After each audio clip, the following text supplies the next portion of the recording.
Hello friends, అందరికీ నమస్తే. ఈరోజు మనం క్లాస్ 10 లెసన్ నెంబర్ 9 గ్లోబలైజేషన్ ప్రపంచీకరణ అనే పాఠ్యాంశాన్ని సంక్షిప్తంగా తెలుసుకునే ప్రయత్నం చేద్దాం. గ్లోబలైజేషన్ ప్రపంచీకరణ అంటే వివిధ దేశాల మధ్య పెరిగిన అనుసంధానాన్ని, అంతఃసంబంధాలని తెలియజేసేది ప్రపంచీకరణ.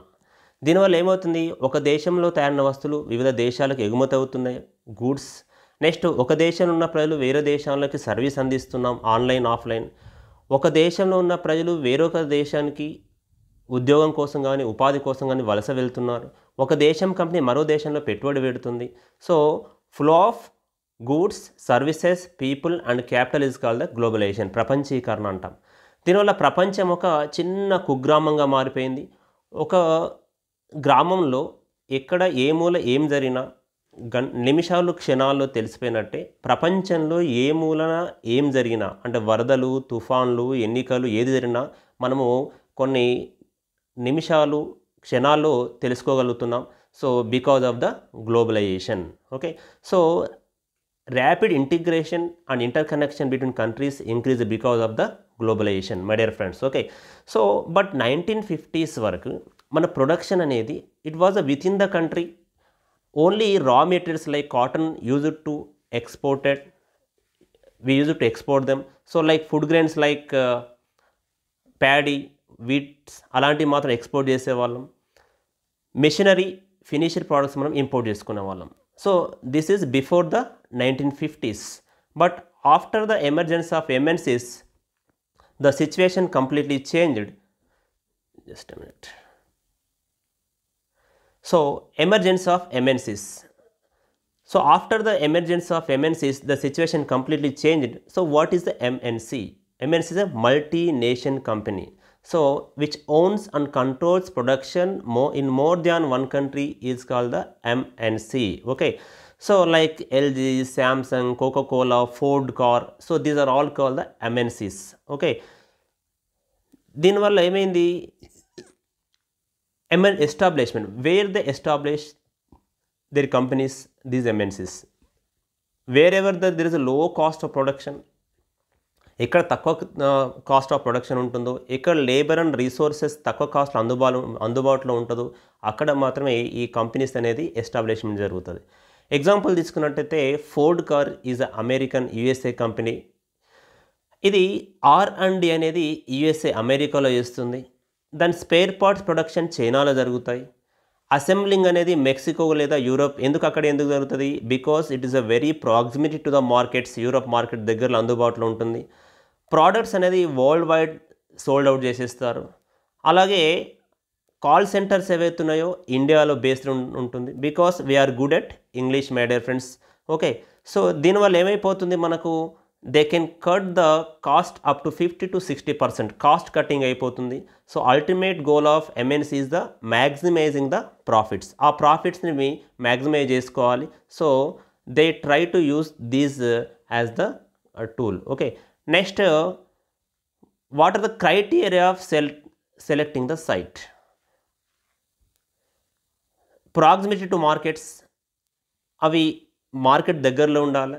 స్కిల్డ్ అండ్ అన్స్కిల్డ్, ఇది స్కిల్డ్ అండ్ అన్స్కిల్డ్ లేబర్ ఉండాలి. దాని కాస్ట్ ఆఫ్ ప్రొడక్షన్ తక్కువ ఉండాలి. Factors of production land, labour, capital అందుబాటులో ఉండాలి. అది లో చీప్ కాస్ట్లో ఉండాలి. So government policy should be in favour of them, like LPG reforms. Okay, liberalization, privatization, globalizations. Okay, next, how they own the production. మరి MNCs ఎట్లా own చేస్తాయి, ఉత్పత్తి ఎలా చేస్తాయి? 2 ways. Number 1 is the joint ventures, number 2 the buying the local companies. So joint ventures అంటే setup productions jointly with local company is called the joint ventures. Example ఏంటి? L&T కానీ, Maruti Suzuki, Ashok Leyland. Okay, so Hero Honda, they got separated. Now in the insurance sector also you can see Tata, AIG. So they collaborated. Okay, ఈ విధంగా వాళ్ళు కంట్రోల్ని production చేస్తాయి, owns the production. So మరి local కంపెనీస్కి ఏం బెనిఫిట్ అవుతుంది? So they get the investments because the MNCs have the huge money in their hands, sometimes more than our national government budgets. కాబట్టి ఇన్వెస్ట్మెంట్స్ ఉంటుంది. అలాగే technology, they bring the latest technology, robotic knowledge. In that way local companies also get benefit. So దానివల్ల ఏమవుతుంది, they go for the joint venture with the local companies. Okay, so next another way is the buying the local companies. ఈ MNCs ఏం చేస్తాయంటే local కంపెనీస్ని purchase చేస్తాయి. For example Parag foods was a Indian based company. So it was the oil marketing company. So it had the men and material spread across India, మొత్తం భారతదేశం మొత్తం వ్యాపించే ఉండేదానికి. దానివల్ల ఏం చేసారు, అమెరికన్ కార్గిల్ ఫుడ్స్ దీన్ని టేక్ ఓవర్ చేసింది. అలాగే ఫ్లిప్కార్ట్, వాల్మార్ట్ లాంటివి. Okay, buying local companies. Okay, next how they control the production. అవి ఉత్పత్తిని ఎలా కంట్రోల్ చేస్తాయి.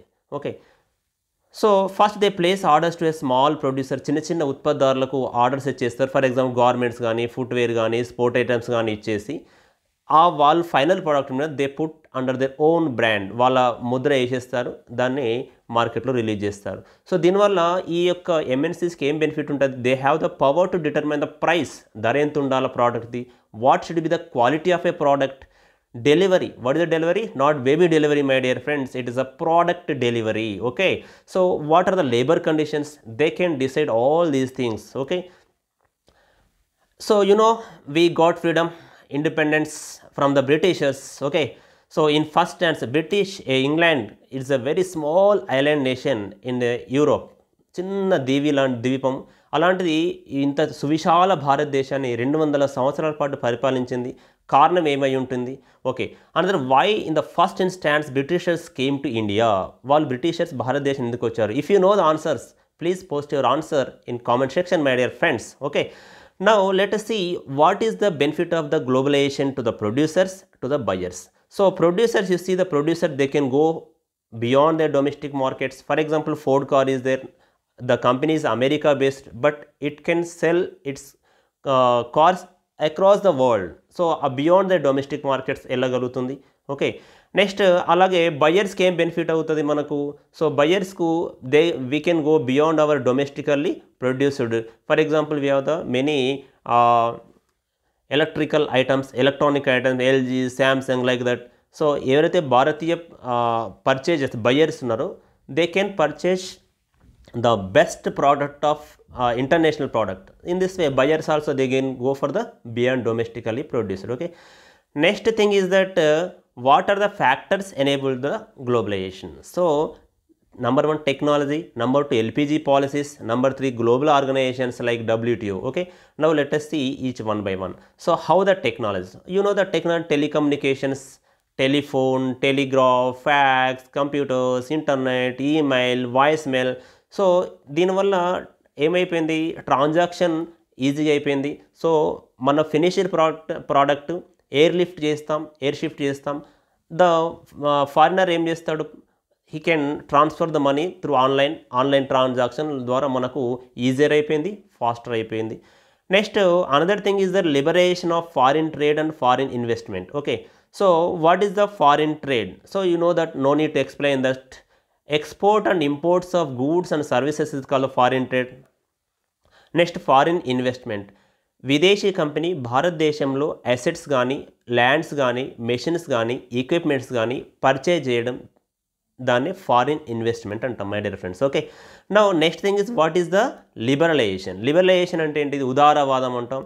So removing the barriers or restrictions set by government is called the liberalisation. Okay, so now we are free to import or export any number of goods with less restriction than the earlier. It's called a more liberalized our Indian economy my dear friends. Okay, so వివిధ దేశాల మధ్య వ్యాపారంలో ఉన్న అడ్డంకులు తొలగించడమే ఉదారవాదము, liberalisation అంటాం. Okay, మరి ఏ విధంగా మనం అడ్డంకులు సృష్టిస్తాం ఒక దేశంకు ఇంకో దేశం మధ్య బిజినెస్కి అంటే two things. Number 1 is the tax, by imposing the tax. Number 2 is the quota system. So how the tax, for example foreign ties ఉన్నాయి, ఇండియన్ ties ఉన్నాయి మార్కెట్లో.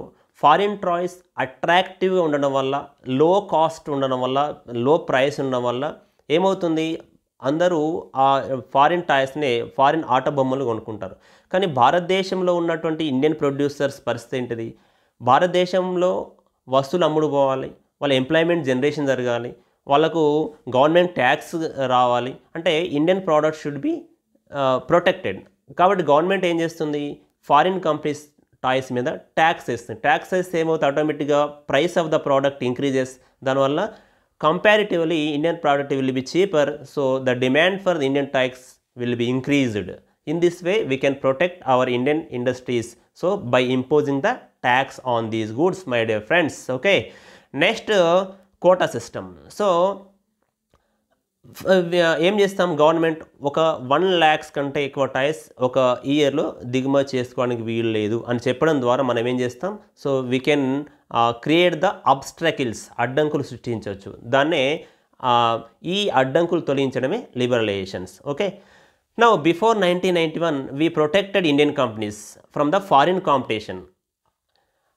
కానీ after 1991 we introduced the LPG reforms. What is LPG? Not liquid petroleum gas, my dear friends. It is called liberalization, privatization, globalizations. మరి 1991లోనే LPG reforms ఎందుకు తీసుకురావాల్సి వచ్చింది? So మనకు only 15 days imports కావాల్సినటువంటి foreign reserves మాత్రమే dollars మన దగ్గర ఉన్నాయి. మరి మనం డాలర్స్ రావాలంటే ఏం చేయాలి, మనం ఎక్స్పోర్ట్ చేయాలి. ఎక్స్పోర్ట్ చేయాలంటే ఏం చేయాలి, మనం మ్యానుఫ్యాక్చరింగ్ చేయాలి. మ్యానుఫ్యాక్చరింగ్ చేయాలంటే ఇన్వెస్ట్మెంట్ కావాలి. సో భారతదేశంలో ఇన్వెస్ట్మెంట్ లేదు కాబట్టి మనం ఏం చేసేసినాం దాన్ని, so we liberalised the policies, we invited the foreign companies to come and invest in India. So that's call liberalise చేసాం, రిస్ట్రిక్షన్స్ తగ్గించేసినాం. నెక్స్ట్ ప్రైవేటైజేషన్ చేసేసాం, గ్లోబలైజేషన్ చేసేసాం. ఈ విధంగా ఫారిన్ రిజర్వ్స్ తగ్గిపోవడం వల్ల మన LPG reforms, Rao Manmohan Singh model, I think you know very well about that my dear friends. Okay, so now we have removed the barriers. So it is the time to compete Indian companies with the foreign companies. So we had to improve our performance also, my dear friends. Okay, next driving force అంటే దీనికి చోదక శక్తి ఏంటి, ఈ గ్లోబలైజేషన్కి అసలు చోదక, దీనికి driving force ఏంటిది? So చూసినట్టయితే మనం, so political డిసిజన్సా, ఎకనామిక్ టెక్నాలజీ రివల్యూషన్సా, బోతా? So for example let us see 1991లో మనం ఏం చేస్తాం, we allowed the foreign companies LPG reforms introduce చేస్తాం because this is the political decision. దానివల్ల ఇవల్ల world we are become the part and parcel of the globalization, my dear friends. Next, economic and technology revolution also, you know the telephone, telecommunications, ఈ technology వల్ల కూడా మనకి ఏమైపోయింది, easy mobility పెరిగిపోయింది. ఈ రెండు forces, political and economic technology revolutions made the globalisation very easier and faster, my dear friends. Okay, next thing is that what are the institute of global governance. మరి global governance institutes ఏమున్నాయి? ఇక్కడ సమస్య ఏమవుతుందంటే, for example many companies came to India, వాళ్ళ production start చేసినాయి. So ఏమవుతుంది, automatic company వల్ల pollution పెరుగుతుంది. పొల్యూషన్ పెరగడం వల్ల ఏమవుతుంది, సో కార్బన్ ఎమిషన్స్, ఏది ఎయిర్ లిఫ్ట్ అవుతుంది, కార్బన్ ఎమిషన్ రిలీజ్ చేస్తున్నాయి. దీన్ని కంట్రోల్ చేయడానికి గవర్నమెంట్ ఏం చేస్తుంది, కార్బన్ ఎమిషన్ కంట్రోల్ చేయాలని చెప్పేసి ట్యాక్స్ ఇంపోజ్ చేయడం కానీ, కొన్ని రిస్ట్రిక్షన్ చేయడం కానీ, లేబర్ లాస్ లాంటి అదర్ లాస్, ఇండస్ట్రియల్ లాస్ తీసుకొచ్చినాం అనుకో, ఏమవుతుంది, వాటి ఈ కంపెనీస్ ఏం చేస్తాయి, so the India is not favourable for the industries అని చెప్పేసి they shift to other countries. Okay, so one thing is clear, ఇక్కడ క్లైమేట్ చేంజ్ అనేది జరుగుతుంది. So climate change and global warming is taking place, we all know that. దీనివల్ల మనము ఏం చేస్తున్నాం, we are polluting, ఆ కార్బన్ డైఆక్సైడ్ రిలీజ్ చేస్తున్నాం.